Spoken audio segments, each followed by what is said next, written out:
Good morning, Dr. Grant. This is Christine Grogan. As you know me already, I founded Brave many, many years ago, over 10 years ago. I wanted to thank you. Brave Week was last week, as you know, and as a grand finale to Brave Week, we wanted to introduce you and interview you, I guess, to the Brave community. Dr. Grant, maybe tell us a little bit about yourself and your background. Well, first of all, Christine, I'm delighted to be speaking with you and want to recognize you and Brave for all the fantastic work you do, along with the foundation for women who have breast cancer and their reconstructive needs. So my first order of business before talking about myself is to talk about Brave, how I've seen it in action, how I've seen the impact that it's had on the community of breast cancer survivors, and to thank you and everyone else involved with Brave for all their superb work that they do on behalf of women. Thank you. I'm a plastic surgeon. For 22 years, I was the residency program director in plastic surgery for New York Presbyterian Hospital, the University Hospitals of Columbia and Weill Cornell.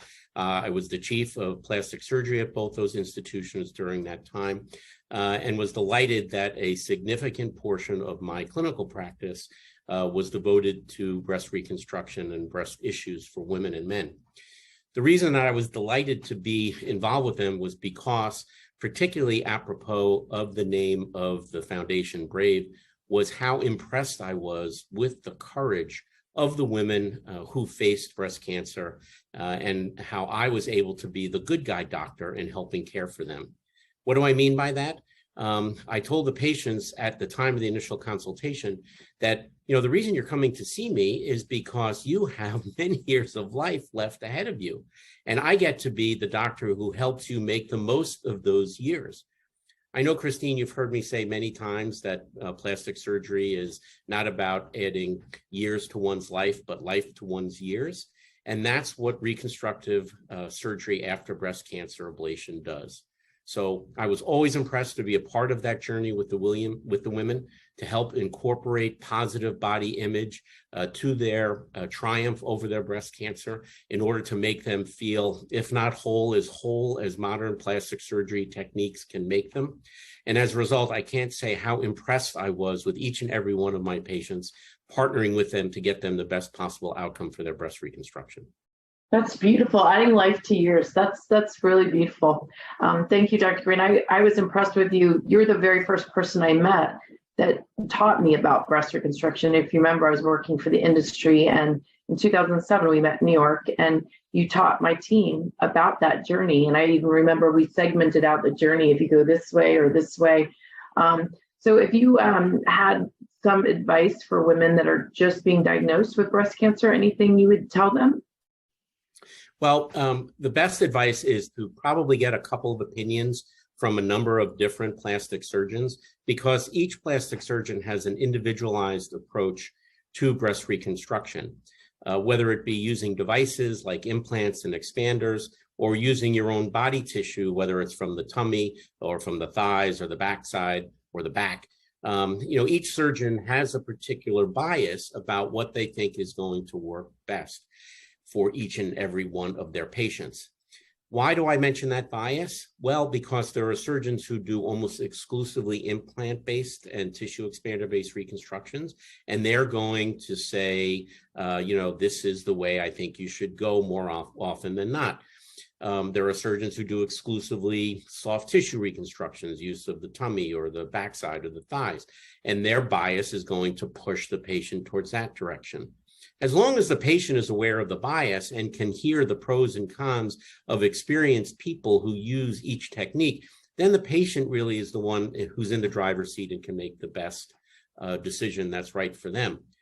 The doctors are not trying to do anything malevolent or wrong by trying to push one particular technique over the other.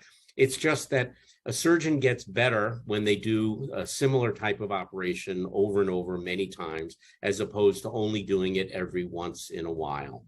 So if you decide to go in one direction or another, it's absolutely fine, but make sure you're cared for by a surgeon who has a lot of experience with the particular technique that you've chosen. In this reconstructive breast cancer world, there is no right or wrong. There are just different choices. And the best plastic surgeons partner with their patients to get the best choice for the patient, not for the doctor. I never had a problem if a patient said, Dr. Grant, how many of these posterior thigh flaps have you done? And I tell them, I don't do that operation, but I know people who do. And then the patient wins and I win by making a referral to a surgeon who's an expert at that particular technique.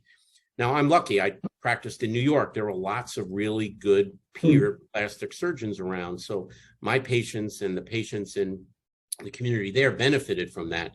One of the things that's very important about Brave, of course, is expanding the opportunities for women to be able to choose the wide range of reconstruction options. And I know that one of the main focuses of Brave is how challenging it can be for women to have the opportunity to see the full spectrum of choice available for them before they're asked to commit in one direction or another. All this, of course, is very challenging because the patient has just been given a cancer diagnosis, and rightly so. Their concern is really on what's the best treatment for the cancer. Nothing that the plastic surgeon should say or do should ever interfere with what's the optimal treatment for the cancer. We want the patient to be there a good long time so that we can have the opportunity to get that body image to the particular place where it should be as the patient continues her journey after the treatment, whether that be mastectomy, oncoplastic surgery, radiation and lumpectomy, all the different choices that women are confronted with today.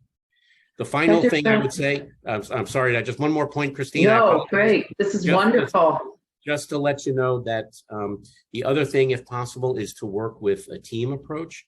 And by a team approach, I mean a team of the breast surgeon who does the removal, the plastic surgeon who's going to do the reconstruction, the radiation oncologist who may be involved if radiation is needed, the breast oncologist.